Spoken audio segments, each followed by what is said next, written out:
They call me the Doctor. I'm the Doctor. I am the Doctor. I'm the Doctor. I'm the Doctor. I am the Doctor. I'm the Doctor. I'm the Doctor. Greetings, humans, Daleks, Time Lords, and Colony Sarff. You're listening to Exterminating Doctor Who. This is the show where we take Doctor Who's most popular episodes and debate if they're really as good as their reputations. With your hosts, Aidan Gula. And me, George Ellis. And in today's episode, we are talking about The Magician's Apprentice / The Witch's Familiar. Yes. Yes. Two-parter. I don't know which one I prefer. Like, I've just had the idea. It's two. I prefer the first one. I quite like the second one. Because I feel like the first one, I say the first half of the first one, I'm just like... Really? Yeah. I really like the opening. I don't, because I find Colony Snake Boy... Sarff. I know his name, I just don't like him. I don't like him. I find him... We are a democracy. He's a caricature. I don't find him scary. Like, when he does the splitty thing, I'm like, amazing. Like, that's really kind of interesting. Does that once, though, and we actually see it once. But, like, when he's just floating around on his shitty little hoverboard, I'm like, you're not scaring me. It's nice to see some things. I suppose he's not really scary, though, is he? But what is the point of him, He's just really? kind of going out trying to find the Doctor, isn't he? I've decided I don't like him, okay? And that's like how it is. Like, Davros can't really send a Dalek out, can he? Because it'll be like, right, I think I know what you're up to here. Just to send out some kind of other being, doesn't he?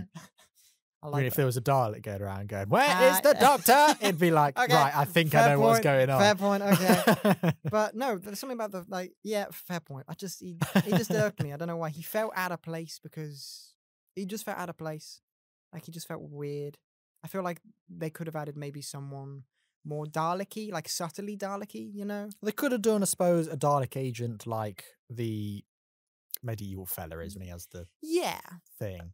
But I just feel like they could have done something like kind of Dalek-y in nature, but we don't notice it's Dalek-y until like it's Dalek, and you're like, oh, it makes sense because all these things. That would have been quite nice, rather than just a snake which has. Where's the connection to Davros? We are a democracy. Why does he wobble so much? I'm like, I know you made of snakes, but like your hips. We are voting. Yeah. That's what he does. Although my back, that did. I'm not doing that again. Oh, it's a weird thing. Yeah. And he likes tying people up with himself. That's awesome. Yeah. Just odd. Yeah. No, I do. I do like that we've just hopped straight into this one this time. It's because we don't actually have any rumours to discuss. Do we not? Nobody's said jack shit. Oh, so, we've got nothing to talk about, so we have to just go straight in. But no, I do like the opening for the episode. Actually, this is my favourite. The Magician's Apprentice has my favourite cold open ever in Doctor Who. I remember watching it, and it was all like all the hands. It's like, the cold open creepy. is perfect. Yes, I remember seeing it first time. Like, creepy, whatever. I was like, this is interesting. Firing arrows at spaceships, whatever. I thought, which we've obviously discussed in Genesis of the Daleks, which we'll come back to. I thought, not making the connection. I don't know where we are. I mean, I'm not thinking, oh, I've seen this old technology, new technology thing before. I'm sure there's loads of wars in Star Wars, in Doctor Who that is done now. That too, yeah. Where was I going? Yeah, and I just remember seeing the little kids, whatever. And then it was obviously the Davros. I remember being like, oh my God! And it still kind of has that effect on me. You can probably remember when I first watched this episode, because I've mentioned kind of after we finished the first season of the podcast, I went and just watched the entire Capaldi era. Yeah. So because you're like, I feel like I'm missing out on something. Yes. Yeah. So but when I first saw that moment, like, mind blown. Like, seriously, it's such an amazing like cold open. When I was saying I don't like the opening, I meant like the opening after the theme. The only issue I have with it, right, is I love any plot where it is kind of like, we're looking for the Doctor, we need the Doctor, we love this Doctor. I don't know why, I just like those kind of, oh, where is he? I like when you go to that alien bar where they've got Nick Cave playing of all things. They had a Sycorax there, and you see a Sycorax, you see an Ood, you see a monster from Torchwood, you see maybe a couple of others. It's maybe just like they just swung open the doors of the aliens and went, what have we got? That'll do, go. They just did that. I love all that kind of thing. I love Missy's return. I know you want to talk about her, so we'll come on to that soon. But I love the way she just kind of comes back and just stops all the planes. I think that's very mastery, just to be like, I'm just going to cause a problem, but I'm actually not trying to do an evil plan kind of thing. It's just you all think it's an evil plan. Yeah, but it's I'm kind of just pissing about, like, frankly. Yeah, it's more just like, oh, I've got to mess around. I need your attention. I do like all of that. My problem is that Colony Sarff is going around on his little hoverboard. Yeah. We are a democracy. And he's going and he's being it's a bit all sexy, isn't it? And he's like being, it's not sexy, but it's like he's trying to be. It's a bit seductive, yeah. That's the one. But it is like, I don't find Colony Sarff sexy. Like I do like all of that. And then he can't find the Doctor anywhere, gets to Khan, and they're like, don't bother. And then he goes, well, the Doctor has one weakness, his friends. And then we cut away to Clara. Nice little editing thing to do there. And then Clara and Missy are also looking for the Doctor, but for a completely different reason. And it's purely coincidental. And that's my only issue, is I would rather than, I know we need to set up the confession dial and the hybrid and all this shit, but I would rather it have been Colony Sarff has gone to Missy first. Where's the Doctor? Don't know. And then she goes off, thinks, well, I'll go get Clara because I bet Clara can bring me to him. That makes more sense to me. It's a much more natural, like, what they're all looking for the Doctor. It's much better, actually, yeah. And do you know what I mean? So it's like, when Missy's there going, give me 8 snipers, I'd say, the Doctor, people are looking for the Doctor, we need to find him. Why would I help you? That kind of stuff. You can do all those same beats, but we've got a reason why. Because then when eventually they do meet the Doctor, Colony Sarff just happens to have shown up at that moment. Like he doesn't, does he necessarily even know those three are together at that time? Yeah, because it would have made sense as well, because his dad was like, friends of the Doctor, go after them. Then we don't see Colony Sarff until he's just found the friends of the Doctor. Yeah. Well, it would have made more sense if he was the instigator for the friends of the Doctor finding the Doctor. Exactly. And I think it would have made Colony Sarff seem more like a threat rather than just a glorified henchman.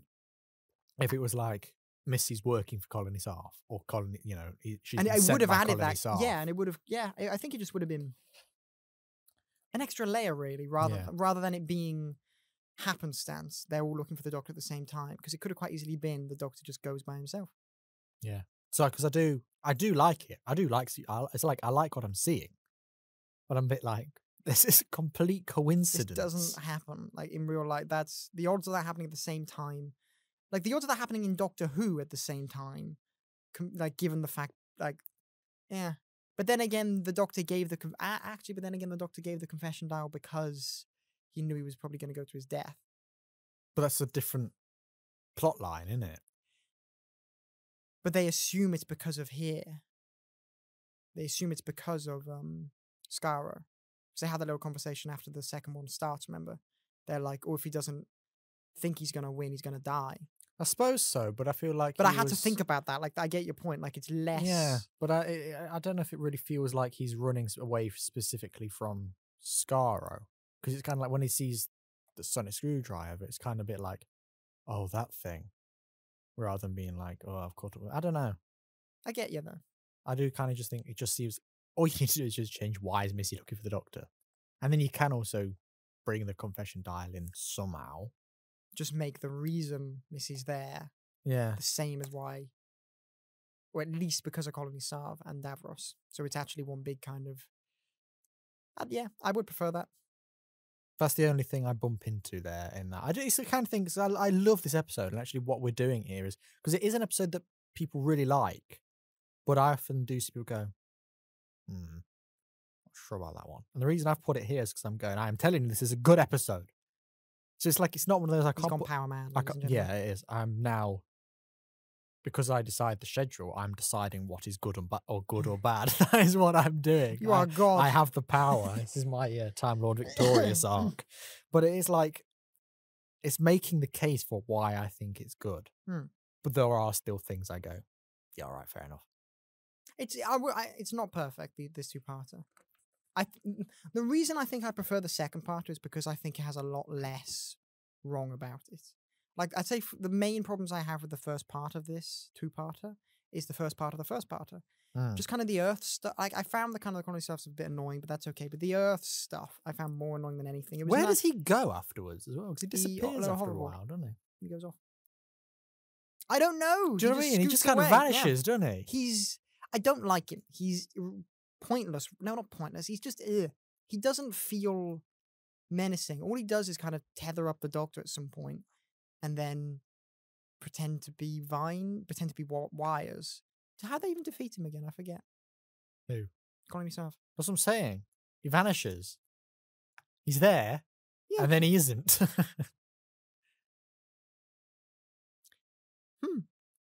Again, don't like him. Yeah. Not a fan. But, as we said, can't really send out a Dalek, so you do need another figure. Yeah. But, no, for the first part of the first half, I just find kind of like the Earth stuff, like with Clara, and then Clara and Missy are interesting, but I find the moment we get to medieval times, I'm loving the episodes. From like when the Doctor makes it like not even that, from the moment they teleport to the medieval times. They're really building up to it's a lot of build up, and that's it is important. But I find like with this two-parter, as soon as we go to the medieval times, like as soon as they teleport in and Missy just shouts, "Mummy, do it again." I've got so many Missy quotes in here. Like it's all just Missy quotes, all of it. I'm like, I think it's a really strong episodes from there on out. But the build up, I think, is a bit kind of messy, to be honest. We follow Colony Sarff, and then Missy's there, as you said, for kind of a different reason. And then they kind of meet up, and then Colony Sarff then shows up again, kind of just happens somehow. To be there. The build up itself, I think, feels quite messy. But then once we actually get to what the episode is the two-parter is trying to do, we then have like a better story. Do you get what I'm saying? Yeah. It probably is that case of they've got to get the Doctor from here to there. Clara's got to get from here to there. Missy's got to get from here to there. How do we do that? I've already extended this to a two-parter. We need to just get through this. So it probably just is a bit like kind of, we're on Khan. Now we're here. Now we're there. Yeah, well, the Doctor's not here. Where is he? Oh, we don't really know. Let's find him. It's just, come on. Let's just get to the point. Which, it can feel a bit that you're rushing through it. But once they kind of, I do like it all the way through. I'm just like, coincidence. The bit I think it, like you said, where it gets strong is when they kind of go, right, let's look for the Doctor. And then they are like, let's look for where he's making the most noise, but there's no crisis. That's when you're building up. Go, oh, we're going to get him. We're going to get him. We're going to get him. We're going to get him. And then he has his big grand entrance, which I'm a defender of. I love it. I love it. Loads of people are like, oh, this is the moment. A lot of people say this is the moment I stopped watching Doctor Who. My mum didn't like the moment. Yeah, because they say it just went too far. Then I'm like, no, I disagree. Because I think it's quite a very Doctor-y moment to be completely out of time, in time, doing a weird thing. On a tank, playing guitar in the medieval times, and he's having his midlife crisis. Like, yeah, he's over. And like character-wise as well, it makes sense because he's just had his whole existential "Am I a good man?" crisis of the last series, and now he's like going, you know what? It doesn't matter. I've got some new regenerations. I thought I was going to die, but I've got some more. I'm still here. Let's live it. And Capaldi actually plays the guitar, so that's like an extra and he's win. playing the Doctor Who theme. It's amazing. Well. Yeah, I know. It's such a cool. What more do you want? It's such like as soon like when he comes in, I'm like, it's amazing. Every time, like I just love it. It's such a cool. I think it's so in character as well. Like as you like, the Doctor just has he's in his midlife crisis. It's so in character. Like when when characters make kind of like weird decisions that seem out of character. If you show me the reason why they're being so weird, I'm with you. You know, like. If you like with the Time Lord Victorious moment with Tennant, that's arguably kind of an out of character thing for the Doctor to do, to be a Time Lord Victorious. But he does that because he can't. Like you show us the reason why. Over 4 years. Exactly, like it builds up. But it's just my point is really trying to defend he's riding the tank. We know why he's feeling like that. We've seen it, so you can't really complain about it. Okay, if it's a bit outlandish, fair enough. But I think it works to demonstrate what he's thinking, really. Because people could say, I get the whole a good man stuff, but why does he have to go so over the top? And it's like, because it's Doctor Who. accept it. BBC could afford a tank. They thought, why not? Yeah. It's cool, something though. wild. This Doctor is... I feel like he had a tank just because Moffat wanted to make the fish tank joke. Yeah. It would just be, we're making this Doctor space granddad. He's a bit weird, a bit over the top. He's going to be over this whole series. He's over the top. When he has his cue cards, things like that, he's over the top this series. That's what we're doing with this Doctor here. So it works. And without this series, he wouldn't really kind of get more grounded in the next one. Mellow out. Yeah. Because he does that thing where he's all like, oh, I'm not sure of myself. Am I a good man?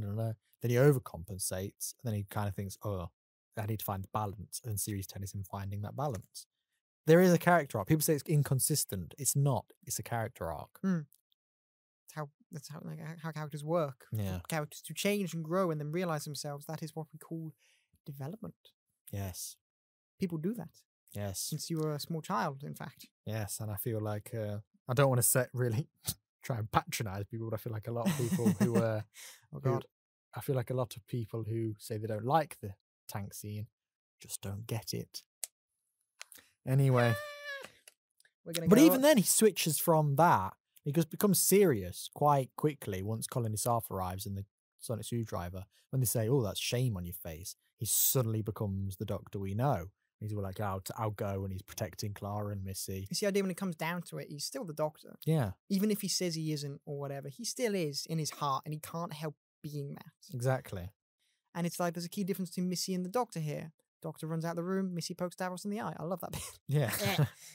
Missy absolutely would have killed Davros, but she should have done. That's something actually I really like about Missy here, is that like we've seen the Master work with Daleks before in classic Who, they team up and all this kind of stuff. Power team. But I do like that here actually Missy is actually still opposed to them. And like as soon as when they get to Skaro and she steps out and does all that stuff, which I really like that. Because even at the time, I'm sure you probably worked it out because you work things out much quicker than I do. But I remember at the time when I was watching, I was going, I don't know where we are. Because as far as I'm concerned, Skaro is destroyed. It doesn't exist. So where are we then? Skaro! I was like, oh!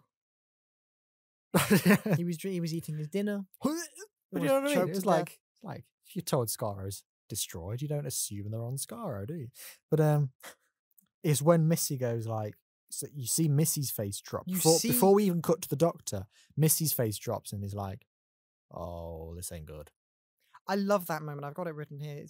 I love how we know the Master and we know Missy and we know kind of the evil that's there, as well as kind of the trauma and all that. Like there's a lot of stuff there, and like maybe a good person deep down. There's a lot of stuff there, but at that very moment, we know she's not good. She isn't. Yeah. But she's still, I'd say, in that moment, terrified of where they are. Yeah. And that shows you so much about what the Daleks are. If Missy is scared of where they are because they're on Skaro, because that's where the Daleks come from, that says a lot about why you should be shitting yourself when watching this. Yeah. And kind of like even showing you that even though Missy survived the Time War and was all quite flippant of it and whatever, she's still got stuff. She's still got trauma from the Time War as well. And like she even has a line later on, doesn't she? Which is on about killing Time Lords. Killing Daleks is like basically a Time Lord's purpose or something like that. You can see that she's kind of in the same way that we see the Doctor deal with the aftermath of the Time War in Chris Eccleston's series, and any time we really see the Daleks, when it is always like, why do you keep surviving?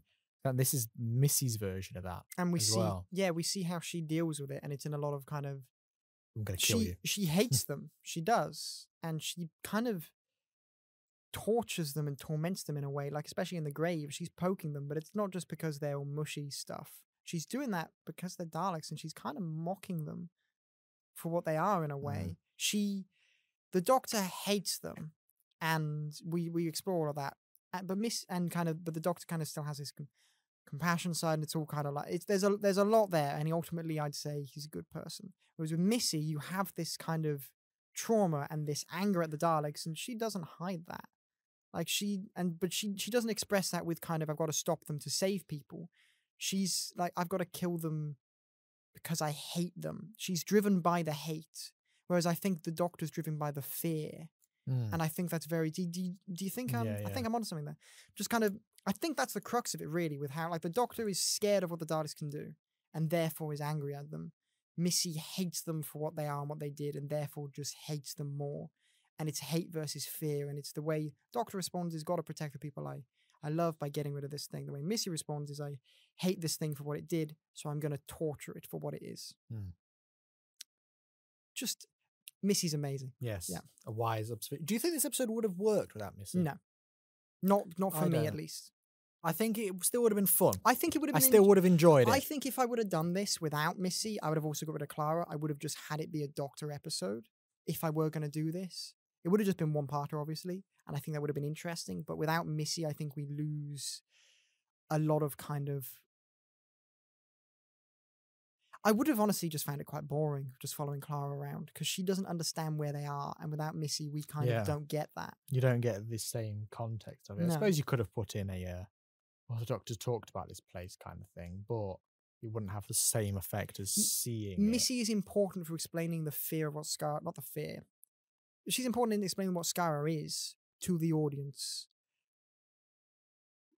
Because a lot of people probably wouldn't know to be scared of Scar, but she kind of gives us that explanation in a way that is scary, because Missy is giving it in a way that is kind of mean and stuff. And it's just, Whereas with Clara, kind of, if it was just I'm Clara, the Doctor mentioned all this, this is this, I don't think we would have really, especially because the first time I watched this,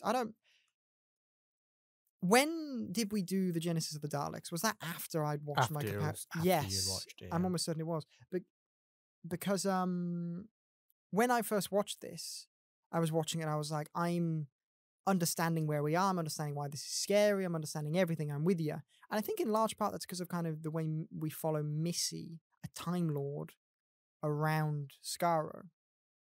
And I think that meant I was able to understand it there, the importance of the location as well. Yeah. As obviously I do now after watching Genesis. And it does add more.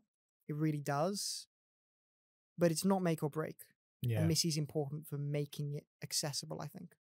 Yeah, because we've discussed before. It was when we did the Genesis of the Daleks episode. Phil, our guest, said that he doesn't like this episode because he was going, "Why on earth did they make an episode that's so heavily dependent on Genesis of the Daleks that new fans don't understand it?" And I kind of think when he said that, I thought it is heavily dependent. Fair enough. And kind of watching it again, thinking that, I thought it's not at all. Really, you don't need it. Sure, it helps if you've seen Genesis of the Daleks. It adds stuff to it. But it's not, it's only in the same way that it was when we watched Stolen Earth. And it's like when you get the moment with Sarah Jane hears the voice, you go, "Oh, I get it now." But you can still watch it without, and you go, "Oh, Sarah Jane's scared of the Daleks." Do you know what I mean? It's that you still understand it. You can still follow this episode without seeing Genesis of the Daleks, because you're still seeing the Doctor literally faced with young Davros. And then you just see that bit of the, because I do remember vaguely when you watched this, in your run through, and I remember you sending it, as we send clips sometimes, you sent the clip of Tom Baker, and you're going, "Oh, this speech works so well." I was going, "Well, it is actually from an episode where he's talking about Davros." You're like, "Oh, that's cool." So it shows that you're just seeing that. You're seeing the speech, you're applying the speech. You don't necessarily need to know it is from that episode. It adds to it, sure. It's not dependent on it. It's the idea that it kind of gives you more. It gives you more stuff you can tap into, so you can understand why certain things are here. Kind of maybe adds a bit of the understanding of the background, so we know kind of the history between the Doctor and Davros and why this final moment is important, because we see the first moment, that kind of thing. But it's, as you said, it's you can still appreciate it without. You don't need it. It's the idea that Star Wars, for example, there are lots of, like, okay, you like Star Wars. You haven't seen the Clone Wars TV show. No. But you can still enjoy what we get now. Although there are references. I followed The Mandalorian perfectly. There are references to the Clone Wars. I'm not going to spoil anything. Well, maybe. Spoiler alert for The Mandalorian Season 2.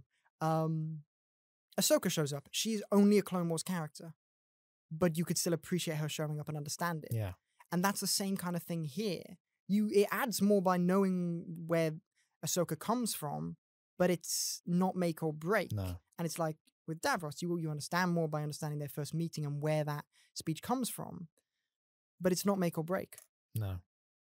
It's not heavily dependent. It's enhanced, but not dependent.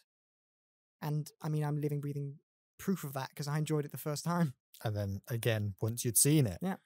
But yeah, how do we get there? I have no idea. We're on quite a roll in terms of just... We were on Missy, then we ended up there. I was trying to go into Missy, then we ended up there. Should we go back to Missy? You so fine. Or do you want to do something else? Hey, Missy. Hey, Missy. Well, can you tell by the fact I'm singing the song Hey, Missy? And and it's... Let me just say, Missy, you recently told me, do a ranking on your masters, and I was like, ooh, I'm going to put Missy second, and John Sim. Am I going to have to revise that? Probably. And I was, I'm going to have to put Missy second because John Sim, he's just more what the master kind of should be, like kind of like that, like the original kind of that kind of thing is what I get from it. Missy's incredible. Like she is incredible.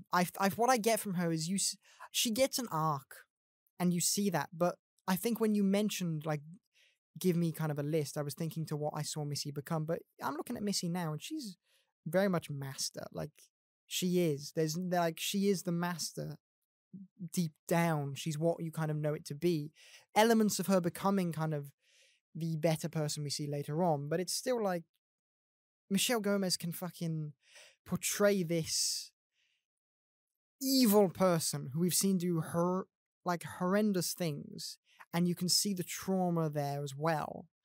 And you can see how they kind of maybe hide that behind their cruelty and a bit of comedy and that kind of thing. And then you see that progress into just someone who's hurt and is just looking for kind of a friend in the Doctor in a way. And honestly, because of that, and I will have to say, I think Missy is my favorite master. Yeah. Because she can do the original thing, but we see development, but it doesn't feel like it's a step away from what it came from. It feels very natural. Even by the end, you're still not sure whether she's going to betray the Doctor or not. Mm-hmm. There's still a hint. There is still is she bad still? Yeah, and I like that. The thing, you know, I always say for a Doctor, my big thing is that they have to command a room. It's their presence. My thing for the Master is, can they do absolutely abhorrent things, but I still love every second I'm seeing of them, and I'm still charmed by them. That's my thing about the Master, which is why Derek Jacobi is my favourite. Because even though he's only in one episode of Doctor Who, his audios are so incredible, where he's literally murdering people. There's one called, I think it's called Survivor, where he's in this village and he's like a priest and he's trying to get, there's basically this alien in hiding. He has to get some technology thing off the alien, some stuff like that. Gotcha. And he's like manipulating this girl in such a way where he really befriends her. He's really nice. I think this is quite nice and wholesome. But then he manipulates it so the entire village gangs up on her. And then I think he murders somebody and blames her for it. And she gets like put in jail and her life becomes a misery. And then when she goes to him for help, he's just like, and then just like takes the thing he needs off her and leaves. And it's like, you listen to that going, this is horrible. Yeah, this is absolutely awful. But you're going, give me more. And that's what I like. That's my thing about the Master is like, can he or she do something? It's awful. And you're like, this breaks my heart, but I'm still like, do it again. You know what I mean? And that's how Missy really is to me. I feel like over comparing it to John Sim, I think she definitely has, because John Sim just feels evil to me. There are friendships with the Doctor you can clearly see, but I think he just feels a bit more, I'm evil. Yeah. Like, especially when he comes back for the Capaldi episode, he's just... There isn't really much layer to that other than just... No, the only time you really see it is slightly in Last of the Time Lords, where he's kind of dying and it's regenerate, all that, so you kind of see it there. But honestly, where's that coming from? You see it a bit more in the End of Time. But where's that coming from? Now that I think about it, is that John Sim giving you that moment between the Master and the Doctor there, or is it the way the Doctor's reacting to the Master dying? I think it's really the Doctor's. That's what I'm just thinking about. It's kind of like, whereas that's Tennant, I think, that gives that moment. Whereas Missy herself is the one where, like, she in this episode, really, she has her own plot of her own. She's manipulating Clara. She wants to do this so she can get her way. Not really clear what she's trying to achieve, really. I think it's trying to make the Doctor without Clara. Because you see that moment where Davros is talking to the Doctor's in like Davros's chair, and he's speaking about bring back Clara, and you can see the anger. Missy seemed almost happy to see that. So I think what she wanted, I think her plan became from then on just to get the Doctor angry, really, and get rid of Clara. With her, because she gave Clara to the Doctor, didn't she? What do you mean? Clara is a companion of the Doctor as a result of Missy. Yeah, but she probably just bored of it now. No, it's just weird because that's what she even says in this episode. She goes, "Hey, this is why I gave her to you." It's kind of weird, but I knew she's probably thinking if I could get the Doctor angry, I could do something. Maybe her plan would unfold there. It's not a Master episode, so her plot doesn't really matter. But she still does something. But she is still scheming. She is trying to make her benefit out of this, and I like that because she is torturing Clara. And yes, maybe it's quite satisfying to me because I don't like Clara. But she's like being awful to Clara. I mean, neither of us like Clara. No, she's being awful to Clara, but I'm still like, do it again. And that's how I... But I do feel bad for Clara. Like, it is still awful. Like, that's what I'm saying. But it's like, because the Master is so... The Master, for me, has to just be charming. It's the Bond villain kind of thing. And I think, like, if you are doing something awful, but I want you to do it again, I love you seeing it, that's a good Master. It's kind of like the Joker thing in a way. I think a reason I keep referencing Batman and Joker with Doctor Who and that kind of thing is because there are similarities in a lot of the things. Because to be fair though, it's just good writing. That's how you write arch enemies. You make them similar but different. It's just how it works. Wait, Davros is your arch enemy now. Scratch his eye out. Oh, I love that moment. I'm gonna do there's gonna be a moment where I just go through Missy quotes and it'll be at the end of this Missy section. But no, I agree with everything you said there. I think like the Doctor has to command the room, but I was about to say Missy, and I'm just like, I might just refer to the Master as Missy from here on out forever. Forever. Yeah. John Sim is Missy. But no, she has this incredible ability to. I love Capaldi, and I think he's incredible as the Doctor. But I'd argue to say when Missy's in the same room, I'm just kind of like, I'll be with you in a second, Capaldi. I'm kind of focusing. You know what I mean? Yeah. It's like it's a teeny weeny bit, but it's like Missy just has this, and Michelle Gomez has this ability to just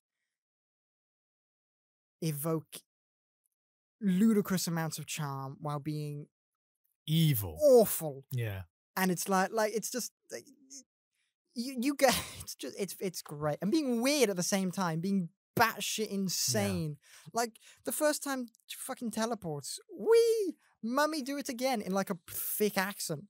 And it's just, shall I do you have anything more about to say about Missy, or shall I do my quote section? Let's have a look. I just love her so much. Yeah, no, I do. I've always loved Missy. I just kind of hey, like her fucking, she's frozen all the planes, but like that's what she does is she introduces herself with "Hey Missy, you're so fine," which is incredibly narcissistic in a way. Yeah, by kind of and also improvised by Michelle Gomez. Really? Yeah. Moffat didn't write. Obviously, it is written into this episode. But when she does it last series, she said that. Do you know the bit when she is tied up and she starts singing it for the first time? Yeah. Apparently, every take they did, she kept going, "Hey Missy, you're so fine," and doing a different bit of the song, to the point where they're going, "Michelle, why do you keep doing that?" And she's saying like, "I'm not gonna do this take without doing it." So they were like going, "You have to keep this in." So every time they did it, she went, "Hey Missy, you're so fine." They went, "Oh, for God's sake!" I love that. And just kept it in the episode. It's just a fucking Michelle. We that's not in the script. Yeah, well, okay, can we do that again without, please? And she's like, "No, no, like you're getting it with this bit in, or you're not getting this scene. Yeah. But this scene is vital, Michelle. No, you're getting this. I love that. That's what she did. Yeah, the thing I love about Michelle Gomez as well, it's kind of thing. Right. It's like the same way I kind of go, Capaldi is the Doctor. The Doctor is Capaldi. Missy is Michelle Gomez. She's incredible. Michelle Gomez is Missy, because even like the Big Finish she's done. When you listen to the that might be the first Big Finish I listened to. No, she's done some good. There's a great one where she's in the same. She gets sent to prison with River Song. That one's great. And there's another one. Are there any with her with the 10th Doctor? No. I would give my left arm for that. The one I would really recommend to you is there's one called Masterful, which is all the Masters come together, and basically like all the Masters are there except Missy, and they're basically like going. It's basically the plot is John Sim has finally conquered the universe, and he's got a universe or a planet at least where he's conquered, and he goes, we've won, we are the master. So he invites all the other masters. I love that. Just imagine getting a little letter, dear master. That's what it's for. Eric Roberts comes in, you get Derek Jacobi come in, everybody comes in, and then it's like they're all celebrating, and then they're gonna sacrifice Joe Grant, and it's like it's really random, and then suddenly this like old hermity kind of thing comes in. It's like, oh, what's going on in here? And they all go, and John Sims like, Missy, I know that's you. She's going, oh, do you want to buy my charms? She's doing all this kind of stuff. And she goes, yes, all right, it's me. And then she tries to derail the whole thing. That's one I'd really recommend. So Missy has to do what the Doctor would do in a way. Like she has to solve the problem. She's kind of just like, what are you all messing around at? She just here to fuck up your day, just for shits and giggles. Something goes wrong and all the masters get sent out elsewhere, basically. Then they all have to come together. It's great. It's actually really good. The point is, when you listen to the behind the scenes things afterwards, the way they describe Michelle Gomez coming into the studio is good. It was great having Michelle in the studio. She was hysterical. And it kind of sounded like she came in, nobody really knew what to expect. And it's almost as if she was doing her own script, but was still Missy. And everybody was kind of like, probably, I can just imagine her leaving and all like the directors and the engineers being like, well, I didn't expect that. Yeah. I just feel like she's just this force of nature. Like she probably has a script. Does Missy, then just leaves. The script which starts off with like Missy enters. Then it's like she walks over to table. She sits down. And she's doing hello. All sorts and in between. And the way Michelle does it, jumps through window, flips over table, kicks Master in the head, stands on chair. It's like you're doing the same beats, but you're adding such a flair to it. Yeah, which is why, like, just the when you hear Missy, you're so fine. You think she just made that up. That's honestly, it's one of my favorite things for like. It's not like I can't say moment because it happens twice, but it's like my favorite quirk Missy has to sing. Hey, Missy, you're so fine. You blow my mind. Hey, Missy. And the fact that's purely Michelle has elevated that so much. Yeah. That's so good. I love that so much. Just her entrance and Capaldi's, they're both amazing in this. Just like, hi, I'm Missy. I'm gonna. I love how she's like, the planes aren't the threat, but she's just gonna murder someone with a family just because, like, yeah, I'm still evil. Don't forget about it. It's amazing. Because I like how she is just like going, you need 8 snipers. It's like, why? It's like, to stop me? Yeah. Like, come on. Don't you expect that? And they don't even shoot her. No. But, yeah. And she had a vortex manipulator. They wouldn't even been able to stop her even if they tried. No. I love that. It's like, I'm doing this for your peace of mind, but really, it's not going to do anything. Just Missy. And even amazing. Like throughout the episode, like, I've just spotted, I do have 2 Missy notes here. And one of them is like when she sees the Daleks are regenerating, which I think is a bit, reminds me of the Cybermen regenerating in Timeless Children. But it doesn't really change anything. Whereas I kind of think, they go, we are stronger. And I'm like, how are you? We have been rejuvenated. And it's kind of a bit like, but what does that change? Like, what? But I like that because they didn't get given the ability of it's better, right? Just say that's it's better true. than Cybermen the new one. They're not given the regenerate. ability of regeneration. They are simply regenerated once. Yeah, that is it. To do something. Well, they probably, and then they're all killed. Yeah, it's probably yeah. Just but it's a better way of doing it than the way that Cybermen did it. But I like when she sees that. Her first thought is, "Oh, what have you done?" She's got to stop the Daleks. I love how she immediately is like, "Now I'm going to stop this." Yeah, but I also like that she's also saving the Doctor as well, because she's obviously thinking, right, I want to kill him, not you. He's made a mistake. Like, he's just kind of like, whoops. Yeah, I like that. I like that idea of the Master, that the reason the Master saves the Doctor a lot is because they're friends, but also because she's like, I want to kill you. It's purely a Joker thing. I love that. Like, the Joker will actively kill people who if they get close to killing Batman, he's like, no. I want to do that. You don't do that. Yeah. But then I like how she goes through all of that. But then as soon as the Doctor is faced with the Dalek, I am a Dalek. Yeah, all right, I know you're a Dalek. I like that she is like, kill it. That's the one that killed her. I like that she just goes immediately back to, yeah, I've saved you, Doctor. Now let's kill Clara. I like how she just does that. It's great. I just like how manic she just switches between things, and it's all in character. Yeah, just and she's orchestrated that to get to that moment. She wanted that to happen. Yeah, which is that's a key thing I like about the Master. I like it when they do have a grand plot that this has to lead to this, that has to lead to that, that has to lead to that. Because like I've to compare it to classic Who. I used to love Anthony Ainley's Master, who's the Master from Tom Baker all the way to Sylvester McCoy. I used to love him. However, watching those episodes actually from start to finish, the Master just appears at the most random times, and it's clear they just were like, I've got an episode, I can't think of a villain. There's somebody who put the Master in it. Like, it'd be like an episode just happening, and there's a villain. You think, whatever. Then he goes, "It's me!" And it's like, why are you there? And it's clear after a while they just forgot what to do with the Master. So when the Master is actually here and is elevating the episode and is actually orchestrating events and to without lead the to Master something, in this episode, it would be worse. considerably worse. Because Clara going about on her own. Here she goes again. I'd slip my wrists. Not kidding, I would have done. Yeah.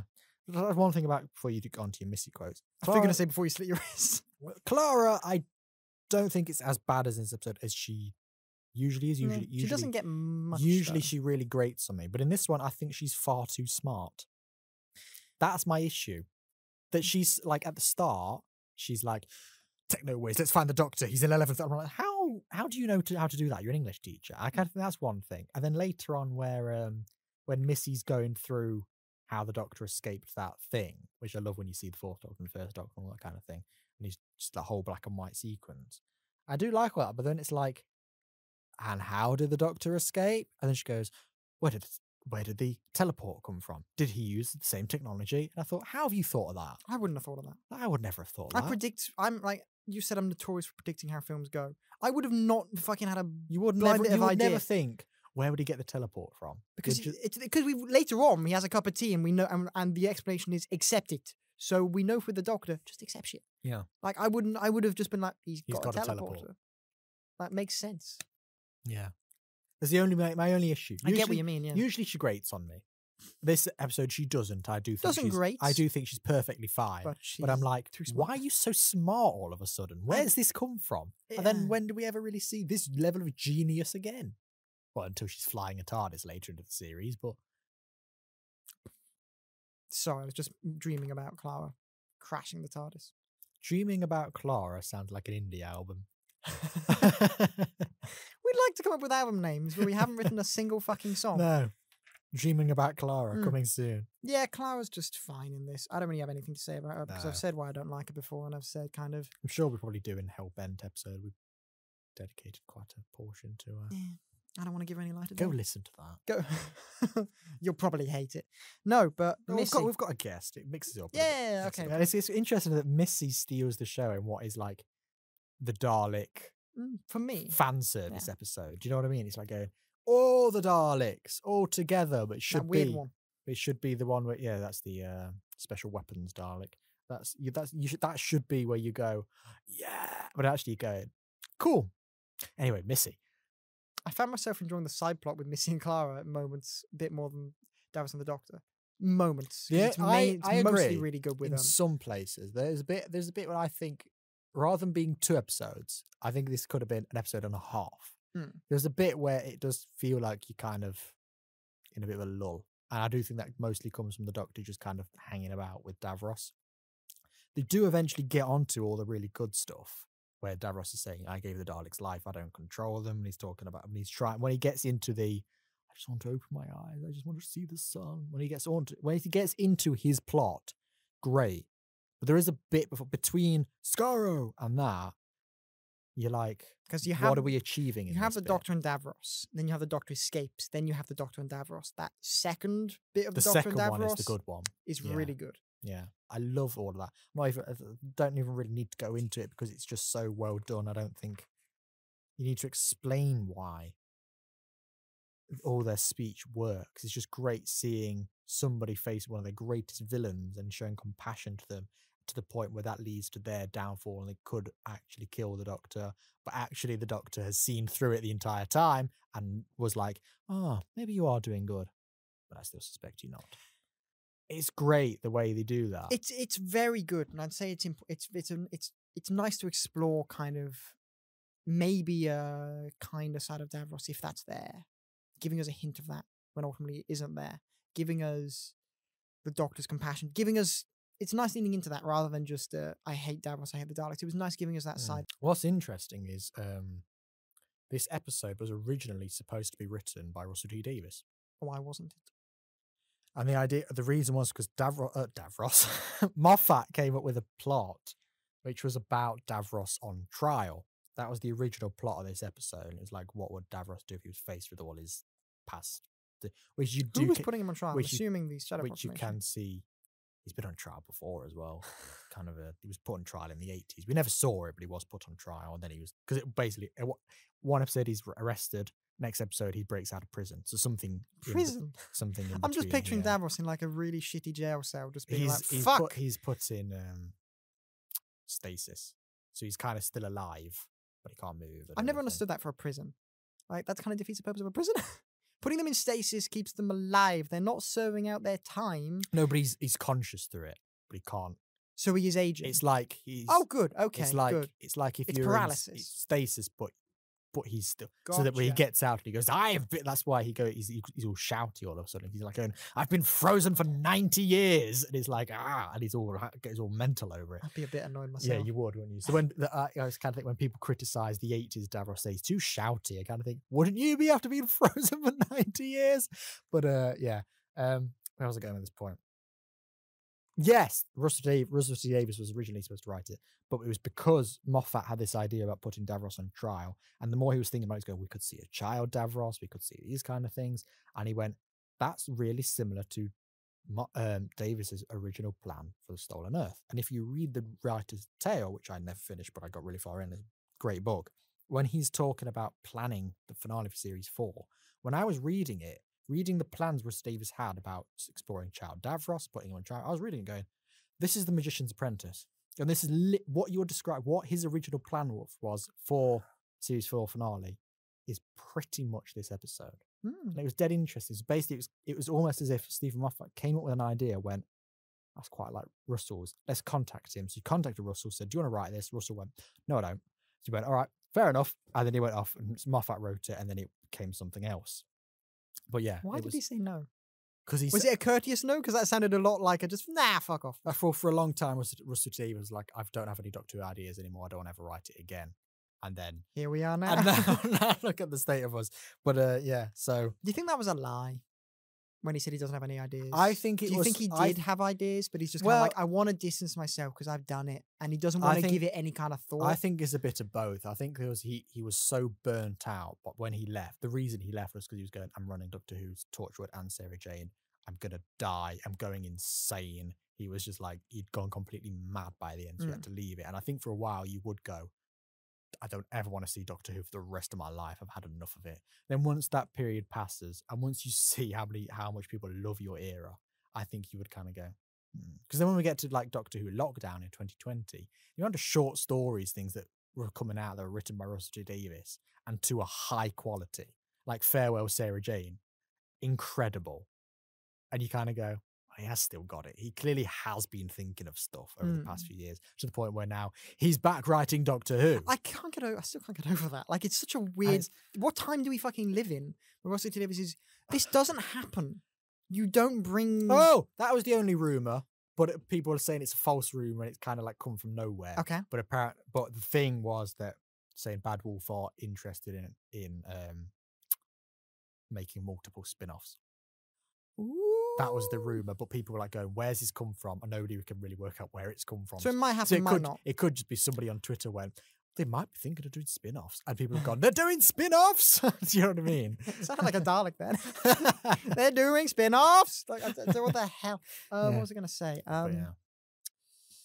Honestly, they probably are going to do, like, I'm almost certain they're going to do at least one spin-off. Yeah, especially after Russell Davies a few years ago said, why doesn't Doctor Who have its own Marvel Cinematic Universe? How many potential is there? And he said like silly ones, like, why don't we have the Adventures of Nyssa or something like that?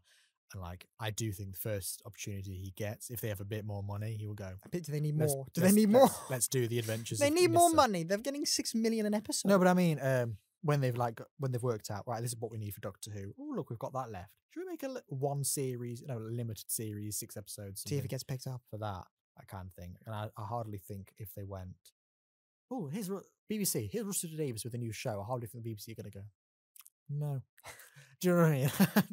The man's just done It's a I've Sin. thought this through, scooped up all the awards. and I've looked at everything you've done, and I'm going to have to say it's a no from me. Yeah. Why? Fuck you. Yeah. So, yeah. Maybe they could get Moffat back to write a bit of... Do you think I Moffat will would come back love at that. all to write any... I hope so. Well, the thing is, this was said recently, but Moffat was interviewed because he's got he's doing a TV version of The Time Traveler's Wife, which is coming out soon. And I kind of thought, wasn't that the whole point of River Song? I thought, haven't you done this already? And I thought, well, whatever. He's got that coming out soon. So he's been interviewed on some stuff, and he said that Russell T Davies has talked about it, and he said, I know some of the plans for the new series, and you're going to love it. And I kind of think, why did Russell say that to Moffat? Yeah. Why would you talk? Are you guys friends? They are friends. We do know. But you They work are friends, Why but do I you kind talk of think, about do you just chat? Do you? Really? Come on. You just casually mention an episode. I kind of think in the same way Moffat offered up this episode for Russell, has Russell gone, come on, you know you want to. And Moffat's probably been like, yeah! I literally want, I know it's bad to say, I want the whole gang back together, but I literally want Moffat to write episodes again. I want Mark Gatiss to write episodes again. Name him. I want Toby Whithouse to write episodes again. I bring everybody back. Everybody, because Mark Gatiss, I kind of Let think... Chibnall write an episode so we see how shit it is compared. I kind of think Moffat I want, because obviously Moffat is, to some, the best writer ever wrote pure Doctor Who. I disagree. I think it is Russell Davies, but I would put Moffat second. He's good. I mean, you don't really have any other options in terms of... No, but I mean just writers. Okay, I thought you were going to know his showrunners. I was like, you've got three options. Every writer who ever wrote Doctor Who, I'd go Russell first, Stephen Moffat second, Robert Holmes third. Gotcha. But I would love him to come back, obviously. Mark Gatiss, I'd love to come back because I feel like he needs a bit of a redemption. Because people say his episodes are crap. I've always liked his episodes. Every episode we've done of his have been good, haven't they? At least, I think. Some of them. Which ones have we done? We've done Crimson Horror. Never mind. Sleep No More. Never mind. They're the only two we've done. Yeah. Never mind then. Yeah, but I like them. I like them is the point. And I kind of think I want him to come in and write something that is incredible. And people go, you know what, Mark? Because that always happens. Whenever anybody does something that's amazing, somebody goes back and watches their past stuff and goes, oh, this is good, isn't it? Even if they've hated it their entire life, suddenly they feel like they have to like it. So I want that to happen. And Toby Whithouse, because in Before the Flood, they say, have you done The Minister of War yet? And the doctor goes, oh, no. We've never seen what that is. So give us it. Let's see it, please. Oh, that was fucking adorable. Let's see it. Give it to us right now. Please. Please. Yeah. So I want that. But yeah, I just... have you got anything left to say? I think we've covered all grounds. Well, I've covered all my Missy notes, which is 80%. So... I have a thing about the Daleks. I love seeing all the Daleks together. I do. But here's a really nerdy thing. It is slightly inaccurate when you see one of the Daleks. Because, you know, when they're outside and they go, we're on Skaro, and then the Dalek goes, correct!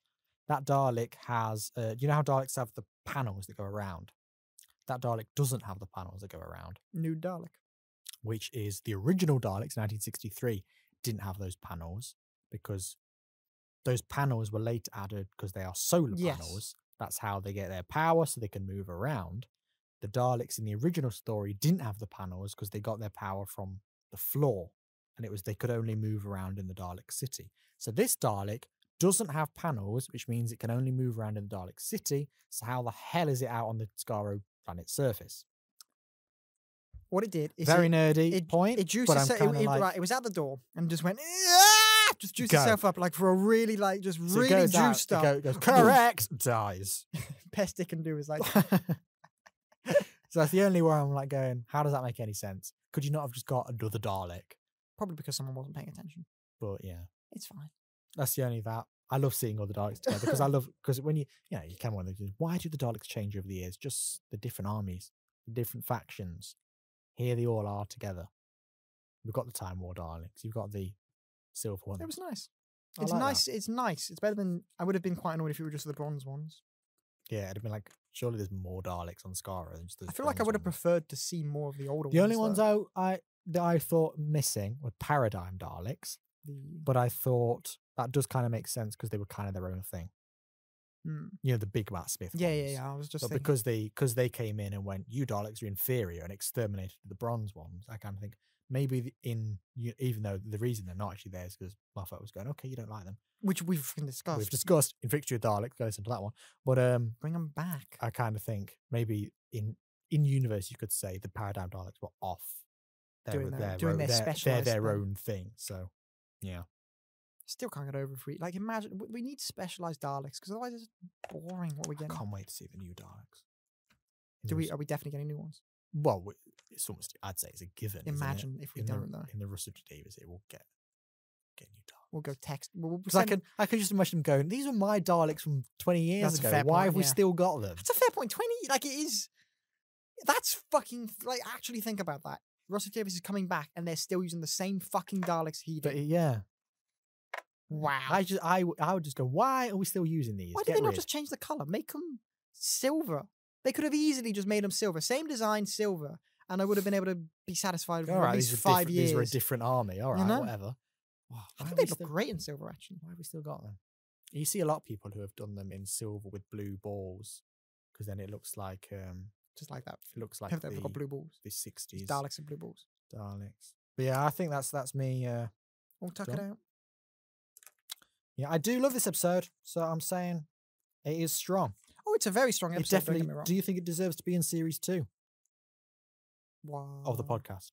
Oh, I was like, it wasn't in series 2. Ghost is series 9, Aidan. Aidan only classes from Capaldi onwards. No, I do think it does deserve to be, because I think it's very, very, very good. And I think maybe if people aren't seeing it as very good at all, like if your complaints with it are anything to do with what the actual episode focuses on, and that is to do with Davros and that idea and how it delves into that. I can't see a complaint there because I think it's done very, very well done. If you have complaints like we maybe have, that's not really to do with what the episode's about. So it's again the idea of the episode does what it's supposed to do very well, and therefore I think it's very, very good. And although I'd actually seen this quite recently, loved watching it again. And if anything in this should kind of give it the ability to be a very good episode and kind of allow it to be, it is, hey, Missy, you're so fine, you're so fine, you blow my mind. Hey, Missy. Clearly our hey, Missy. Standout of the episode is Missy. She's my standout for everything now. Love her. Yeah, well, not for next week. Because next week... She's not in the episode. She's not in next week's, no. Next week, we will be doing The Impossible Astronaut / Day of the Moon. God, I haven't seen that in fucking ages. It shit me up when I first watched it. I'm excited. It is potentially... I'd say my favourite series opener ever is Partners in Crime. I'd say second, probably The Impossible Astronaut. I'm very excited because I remember this creeping me out, but I don't... Like, silence creeping me out. That's the only two things I can give you from this, and maybe Matt Smith in a cowboy hat. But that's all. That's all I can tell you. Those three things. Yeah. No, I'm very excited to do it. So it's one of the episodes that I probably revisit the most from the Matt Smith era. This will be interesting for me to watch. Yeah. God, imagine if I hate it. Looking forward to it. I won't sleep. I'll be very. Also, I'm going to be quite sad next week. Valentine's Day. I'm a lonely boy. We are recording it on Valentine's Day, yes, and. Only one of us is single, so... Fuck yourself. Boo-hoo you. So... No. Yes, join us then. Same bat time, same bat channel. I'm supposed to... same bat channel. Thank you very much for listening, everyone. And goodbye. See ya.